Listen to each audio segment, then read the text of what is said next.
Salut tout le monde, j'espère que vous allez bien. Aujourd'hui, on va parler de la dernière montre connectée de Samsung, la Galaxy Watch 4. L'OS change, le design change. On a pas mal d'inspiration, mais elle est très axée santé. Que vaut cette montre connectée? On voit ça ensemble.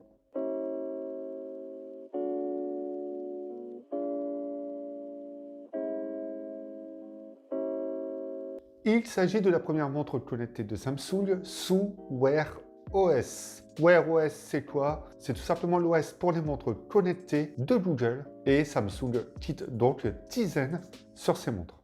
On a plusieurs modèles. On a la Watch 4 et la Watch 4 classique qui, comme la Watch 3, possède une lunette rotative, alors que la Watch 4 possède une lunette tactile. La même technologie que sur la Watch Active 2. On verra après qu'il y a quand même quelques petites ressemblances entre les deux.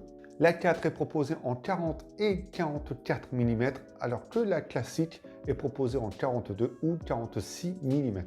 Et il y a également des versions 4G et uniquement Bluetooth, et la différence se fait ressentir sur le prix, puisque cette montre se commercialise à partir de 269 € jusqu'à 449 € pour le plus gros modèle. Et on ajoute le petit studio que Samsung a créé sur son site pour customiser quelques parties de la montre. C'est plutôt sympa. Cette Watch 4, elle remplace qui? Elle remplace quoi? Elle remplace la Watch Active 2 qui n'a pas été annoncée cette année. À ma bonne surprise, je m'attendais à une Watch Active 3 parce que c'est une montre que j'ai totalement appréciée. Mais côté design, on n'est pas perdu, puisqu'elle reprend l'essence même de la Watch Active 2. Design minimaliste, simple et moderne. On a l'aspect arrondi de la Watch Active 2 à quelque chose près. L'écran de cette Watch 4 est plat. Sur la Watch Active 2, on avait la bordure noire qui rejoignait le cadre de la montre et qui était totalement arrondie. Lorsque l'on passait le doigt sur le bord de cet écran, c'était très agréable. Cette fois-ci, ça donne un petit aspect un peu plus tranché, surtout avec le biseau sur le bord de celui-ci qui vient rejoindre le cadre. C'est quand même plus raffiné d'avoir cet écran. Et même le reste de la montre, puisque le boîtier l'est aussi. À savoir que c'est un boîtier en aluminium et le moindre coup dessus peut l'abîmer.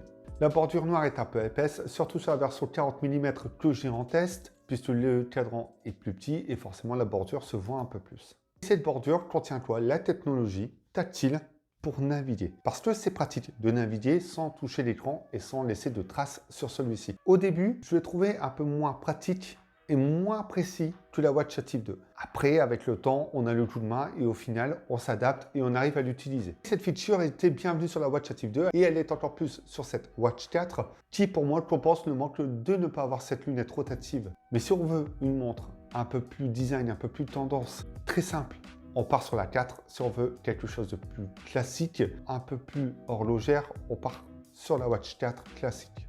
Hormis ça, elle est très agréable à porter. Elle est plutôt légère, elle ne me gêne pas trop au poignet. L'aspect tranché au début, il faut s'y habituer. Et que le bracelet est plus épais que sur les précédents modèles. Et pareil, on s'y fait également. Alors, je pensais qu'elle n'était pas agréable au début à porter. Finalement, ce n'est pas ça. C'est juste une question d'habitude et c'est surtout le fait de s'habituer à un nouveau modèle. Cette montre respire la qualité de production comme toujours. Et ce petit mélange entre la Watch Active et la Watch classique, c'est validé. Hormis ça, la montre est Bluetooth, Wi-Fi, IP68, il y a un haut-parleur, un micro pour les appels. Vous pourrez répondre aux SMS, elle est totalement complète et pour le prix, ça fait plaisir. Il n'y a aucune concession. L'autre avantage, c'est qu'elle peut se connecter sur tous les smartphones, puisque Samsung intègre la messagerie de Google dedans. C'est un exemple, le Play Store également. Mais ces applications sont également disponibles pour tous les autres smartphones, ce qui la rend encore plus polyvalente. Il n'est pas obligatoire de posséder un smartphone Samsung pour obtenir toutes les fonctionnalités. On verra après qu'il faudra quand même. Il fallait télécharger l'application de Samsung, donc Galaxy Wear, plus les plugins adaptés pour les rendre 100% compatibles et certains smartphones ne pouvaient pas télécharger certains plugins, ce qui ne les rendait pas totalement accessibles. Enfin, bref, vous aurez compris le schéma, il n'y aura pas de souci cette fois. Il y a un altimètre, contrôle de musique, enfin, vous pourrez toujours tout faire avec. Mais ça change quand même au niveau de l'interface. J'ai apprécié vraiment Tizen OS. Je l'ai trouvé vraiment fluide, très instinctive et on retrouve globalement la même chose. Ce qui va seulement changer, c'est le menu des applications. C'est tout. Vous ne serez pas perdu si vous partez d'une montre Samsung sous Tizen vers celle sous Wear OS. Et on peut même voir un développement des applications beaucoup plus poussé, notamment pour le GPS, parce qu'avec ce GPS, vous pourrez choisir le lieu de déplacement, l'itinéraire. Et certaines applications pourraient pousser cette chose également. En bref, Wear OS permet de mieux synchroniser les applications, de mieux synchroniser le smartphone avec la montre et de mieux interagir, qu'importe le smartphone, avec cette montre. Sous Wear OS, on garde également la personnalisation de la montre, que ce soit sur les cadrans, sur les widgets, sur les menus, déplacement des applications dans le menu, etc. J'ai trouvé que la proposition de customisation des cadrans est beaucoup plus poussée que sur Tizen. Elle est surtout axée santé. Samsung a vraiment misé gros dessus et on retrouve tous les capteurs standards. Rythme cardiaque, suivi sommeil, reconnaissance d'activité. Et on a également la prise de l'attention et l'ECG. En plus de ça, Samsung propose le calcul de la composition corporelle, de la masse graisseuse. Alors, je l'ai testé, c'est pas évident à faire au début. Avec le temps, j'ai remarqué quelques petits soucis. Il y a une incohérence au niveau de ce calcul, c'est-à-dire que on peut passer de 19-20% à 23-24% 2 minutes après avoir fait le calcul précédent. Ou l'inverse. C'est bien, mais j'ai pas trouvé ça ultra pratique et ultra précis.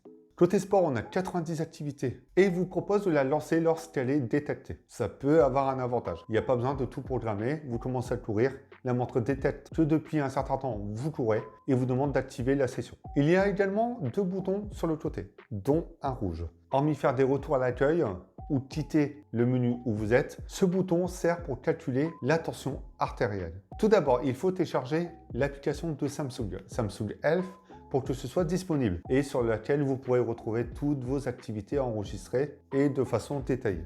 Le calcul se fait depuis le capteur optique PPG et l'ECG avec un capteur optique électrique. Pour le calcul de la tension, il vous faudra un appareil adapté pour calculer et obtenir une mesure. Pour le reste, tout se fera via l'application. Parce que pour la tension, si vous n'avez pas de résultat sur la montre, il vous faudra sur un autre appareil pour la comparaison.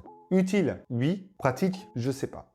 Et du côté santé, pour terminer, le GPS est précis, le cardio-fréquence-mètre est précis. Par contre, ça peut être à quelques BPM près, ça peut être à quelques dizaines de mètres près pour le GPS, mais c'est quand même hallucinant que sans le smartphone, la montre arrive à réaliser un traçage précis d'un parcours. Pour l'autonomie, c'est là le petit point faible pour ma part, c'est qu'on peut faire un peu moins d'une journée, 2 jours, grand maximum. Si vous lancez une activité physique avec GPS, calcul de la fréquence cardiaque, vous serez obligé de la recharger avant la fin de la journée. Si vous désactivez la localisation, le Wi-Fi, le Bluetooth qui sont activés constamment, le Always On Display et quelques autres petites options, vous arriverez à 2 jours juste. C'est un peu dommage là où la Watch Active 2 était quand même un poil meilleur. Il faut prendre en considération que sur ce modèle 40 mm, il y a une plus petite batterie. Forcément, ça joue, mais ça reste quand même mieux que certaines autres montres sous Wear OS proposées par d'autres marques. Si vous avez l'habitude de la charger tous les jours, vous n'y trouverez aucun inconvénient.